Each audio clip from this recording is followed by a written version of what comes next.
जीतन राम मांझी से मिलने जा सकते हैं बीजेपी के बड़े नेता। थोड़ी देर बाद बीजेपी के नेता कर सकते हैं मुलाकात। तो देखिए, जीतन राम मांझी को लेकर के खबर ऐसी है कि लगातार उनसे संपर्क साधने की कोशिश की जा रही है। एक तरफ बीजेपी संपर्क साध रही है तो दूसरी तरफ आरजेडी भी कई वादे कर रही है जीतन राम मांझी से। बड़ी अपडेट यही है कि जीतन राम मांझी से मिलने जा सकते हैं बीजेपी के बड़े नेता।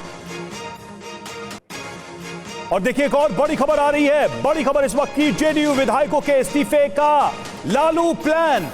ये बड़ी खबर हम आपको बता रहे हैं। 12+ एमएलए के इस्तीफे दिलाए जा सकते हैं। ये अपने आप में इस वक्त की सबसे बड़ी खबर। लालू ने लोकसभा टिकट का ऑफर दिया है, ये खबर सामने आ रही है। रुपेश, क्या है ये पूरा मामला? अब ये बात कही जा रही कि जेडीयू में टूट की प्लानिंग थी, तोड़ने की प्लानिंग थी लालू यादव की। 12+ एमएलए के इस्तीफे दिलाए जा सकते हैं। रुपेश, देखिए, राजद खेमा हर वो संभव कोशिश कर रहा है जिससे अपनी सरकार बचाई जा सके या अपनी सरकार बनाई जा सके। तमाम जो संभावित वो मंत्र हो सकते हैं जिससे जादुई आंकड़े तक पहुंचा जाए, पहले उसकी कोशिश हुई है। लेकिन लालू प्रसाद यादव और उनके खेमे को लगा कि जादुई आंकड़े 122 तक पहुंचना संभव नहीं हो पा रहा है। लिहाजा अगर इस 122 के आंकड़े को ही कम कर दिया जाए, यानी कि 243 की जो पूरी सदस्य संख्या है, अगर वो 230 हो जाए तो बहुमत का आंकड़ा 115, 116 हो जाएगा। लिहाजा अगर कहीं से भी विधायक, अगर 1 दर्जन से ज़्यादा विधायक अगर इस्तीफा दे दें, क्योंकि जेडीयू के विधायक अगर टूटकर राजद के खेमे में जाते हैं तो उनकी शायद सदस्यता चली जाए। लिहाजा प्लान ये बनाया गया है, ऑफर दिया गया है कि इसलिए जेडीयू के विधायकों को इस बात के लिए मनाया जाए कि आप इस्तीफा दे दें, आप एब्सेंट हो जाएं, आप इस्तीफा दे दें, और उसके बाद से आपको लोकसभा का जब चुनाव होने वाला है तुरंत, तो आपको लोकसभा का टिकट दिया जाएगा। बहुत बड़ा ये वादा है रुपेश, जिसकी जानकारी आप दे रहे हैं कि आरजेडी अब जेडीयू विधायकों को ऑफर भी दे रही है। जेडीयू की प्रवक्ता हमारे साथ जुड़ी हुई अनुप्रिया, उनसे जान लेते हैं। अनुप्रिया, क्या यही वजह है कि नीतीश कुमार का मनमुटाव हुआ और अब देखिए जोड़ तोड़ की राजनीति चल रही है? जेडीयू के सभी विधायक एकजुट हैं क्या नई सरकार बनाने के लिए, या फिर आरजेडी के पाले में जा सकते हैं ऐसे लोक लुभावन वादों के साथ? अंजलि जी, मैं आपके चैनल के माध्यम से आश्वस्त करती हूँ कि जनता दल यूनाइटेड का जितने भी परिवार है सो एकजुट हैं और माननीय मुख्यमंत्री जी के संरक्षण में, उनके नेतृत्व में चलने को तैयार है। यह किसी में हैसियत नहीं है, मैं कहती हूँ, क्योंकि आपने पूरे देश की राजनीति को देखा है और कई उठापटक देखे, कई खरीद बिक्री देखा, लेकिन ये बिहार ही ऐसा है। और खासकर हम तीसरे नंबर की पार्टी रहे, लेकिन फिर भी हमारे जितने भी एमएलए हैं, एमपी हैं, सभी माननीय मुख्यमंत्री जी के नेतृत्व में चलने को तैयार है। और कोई भी कोशिश कर ले, यह टूट की खबर तो हो ही नहीं सकती। और दूसरी बात, मैं बहुत ही महत्वपूर्ण बात कहना चाहूंगी, एक चीज आप कंफर्म करेंगी, एक चीज क्या कंफर्म करेंगी कि जेडीयू को तोड़ने की कोशिश की जा रही थी, की जा रही है? नहीं, बिल्कुल। देखिए, मैं आपको बता दूं कि मैं प्रवक्ता हूं, मैं यहाँ एमएलए हूं नहीं कि मैं ये कह दूं कि मेरे पास तभी तो आपसे हम पार्टी के स्तर पे सवाल पूछ रहे हैं। जानकारी भी नहीं है। आप प्रवक्ता हैं, तभी तो हम पार्टी से संबंधित सवाल पूछ रहे हैं कि क्या जेडीयू के विधायकों को तोड़ने का कुछ प्रयास किया जा रहा है? क्योंकि दावे तो हर तरफ यही हो रहे हैं कि हम नंबर जुटा लेंगे। कहां से नंबर आएंगे? राजद के पास नंबर कहां से आएंगे? रवि जी, दावे हैं, बहुत ऐसी दावे हैं कि जो मुझे लगता है कि हमें जानकारी नहीं है। जनता दल परिवार के रूप में राजद तोड़ने की कोशिश नहीं कर रहा है। आप ये कह रहे हैं कि राजद तोड़ने की कोशिश नहीं कर रहा? मैं कह रही हूँ कि किसी की हिम्मत ही नहीं कि कुछ भी यहाँ कर ले। ये जनता दल यूनाइटेड का ये धनंजय जी हमारे साथ जुड़े हुए हैं। वो समाजवादी है। धनंजय गिरी, बीजेपी प्रवक्ता। धनंजय जी, अब एक सवाल जरा बीजेपी के बिहार के यूनिट के नेताओं को लेकर, नीतीश कुमार को स्वीकार करना कितना सहज होगा, कितना नेचुरल होगा बिहार के नेताओं के लिए, जो लगातार नीतीश के खिलाफ बहुत ही नेगेटिव स्टेटमेंट देते रहे हैं, अगर स्थितियां बदल रही हैं तो? रवि जी, देखिए, भारतीय जनता पार्टी के कार्यकर्ता जो है तपे तपाए कार्यकर्ता हैं और राष्ट्र के लिए समर्पित कार्यकर्ता है। दूसरा, हम लोगों ने हमेशा देश को सर्वोपरि रखा है। दल हमारे लिए कहीं महत्वपूर्ण नहीं। दल की जरूरत पड़ी है तो हमने दल को भी मिटा दिया है देश के लिए, और इसका इतिहास में उदाहरण मिलता है। दूसरा, नीतीश कुमार जी की अगर पूरी राजनीतिक यात्रा को आप देखेंगे तो उनके जीवन का मैक्सिमम समय तो हमारे ही साथ गुजरा है, और उनके पूरे जीवन की यूएसपी क्या है? जंगल राज के खिलाफ नीतीश कुमार ने एक लड़ाई लड़ी, स्तुत्य प्रयास किया, और उसमें भारतीय जनता पार्टी कार्यकर्ताओं ने प्राणपण से उनका साथ दिया, और हम लोगों ने जंगल राज से बिहार से जंगल राज को समाप्त किया। यहाँ तक कि पिछले चुनाव में भी नीतीश कुमार मंचों से लगातार जंगल राज की बानगी ही दिखाते हैं। मैंने जो सवाल किया उसका हाँ या ना में उत्तर हो सकता था। हाँ या ना में उत्तर हो सकता है। क्या नीतीश कुमार को सहजता से बीजेपी के बिहार यूनिट के नेता स्वीकार कर लेंगे? इसका हाँ या ना में भी उत्तर हो सकता था। नहीं, देखिए, अगर हाँ या ना की बात नहीं है, बात है कि किसी भी बात को कहना हो तो उसके परिप्रेक्ष्य में जाना पड़ता है।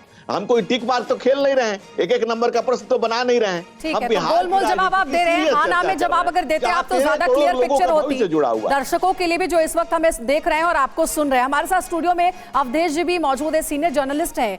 अवधेश जी, मैं आपसे एक सवाल पूछना चाहूंगी। नीतीश कुमार के बारे में कहा जाता था कि बहुत ही मंझे हुए रणनीतिकार राजनेता है, और स्वर्गीय रामविलास पासवान के बारे में कहा जाता था कि मौसम वैज्ञानिक है राजनीति के, जिधर सत्ता का रुख जाता है उधर वो चले जाते हैं। लेकिन राजनीतिक मूल्यों सिद्धांतों की बात अगर आती है, विचारों की बात आती है, तो इस इतने बदलते हुए फैसलों के बाद नीतीश कुमार को आप कहां देखते हैं? नहीं, आपने देखा नहीं, धनंजय गिरी जिससे टीक मार्क क्वेश्चन पूछ रहा है तो विश्लेषणात्मक उत्तर दे रहे हैं। तो नीतीश कुमार ने ऐसी स्थिति पैदा कर दी है। तो ऐसा है कि आपके प्रश्न में ही उत्तर निहित है। नीतीश कुमार ने भारतीय राजनीति में ऐसा एक मानक स्थापित कर दिया है जिसके बारे में अंग्रेजी के लिए एक ही शब्द है, डिस्गस्टिंग। इसको फैक्ट है, इसको स्वीकार करना पड़ेगा कि एक जुगुप्सा पैदा होती है कि एक आदमी ने साबित कर दिया कि मेरा कोई विचार नहीं है, मेरा कोई सिद्धांत नहीं है, मैं किसी के प्रति निष्ठावान नहीं हूं, किसी के प्रति मेरी संवेदनशीलता नहीं है, मेरी कोई विश्वसनीयता रहनी नहीं चाहिए, मैं कोई साख अपना बना के रखता नहीं हूं, लेकिन सब कुछ के बावजूद मैं सत्ता में शीर्ष पर रहा हूं। माफ कीजिएगा, आपको बीच में रोक रही हूं क्योंकि पटना से एक इनपुट आ रहा है रुपेश के पास। रुपेश कुछ अपडेट करना चाह रहे। रुपेश,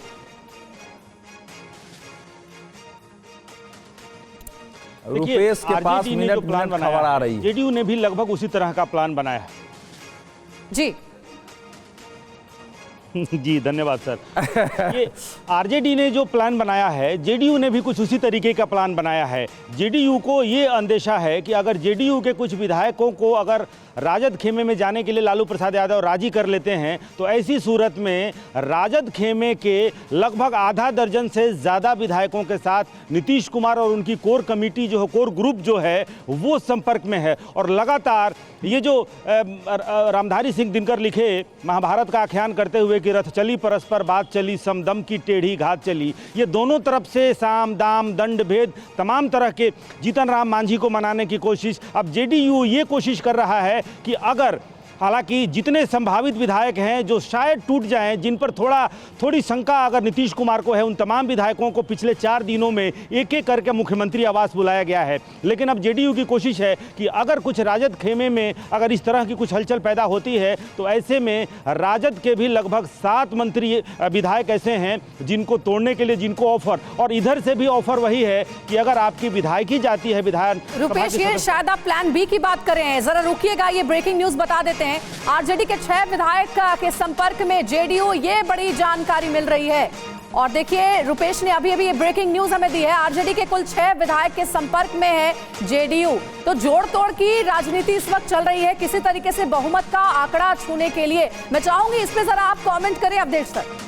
देखिए, ऐसा है कि ये तो अभी सब कुछ चलेगा, इस पर कमेंट के बजाय ये देख लीजिए कि अगर बीजेपी और जेडीयू मिल जाती है तो उनकी सरकार बनती है, तो कोई विधायक सरकार में जाने के बजाय अपनी अचानक सदस्यता क्यों खोएगा। लेकिन चूंकि इस समय लालू जी एक जिद वाले व्यक्ति हैं कि अगर मेरे साथ नहीं हुआ, उन्होंने लोकसभा में एक बार भाषण दिया था जब वो सरकार, देवेगौड़ा जी की सरकार जा रही थी कि तोको न मोको चूल्हे में झोंको, कि न मेरा न तुम्हारा सबको चूल्हा में झोंक दो। अच्छा उदय जी, एक मैं रोक रहा हूं। देखिए, मेरे दिमाग में एक क्वेश्चन आया। अक्सर बीजेपी कहती थी कि आरजेडी और जेडीयू का जो ये मेल है ये अप्राकृतिक है।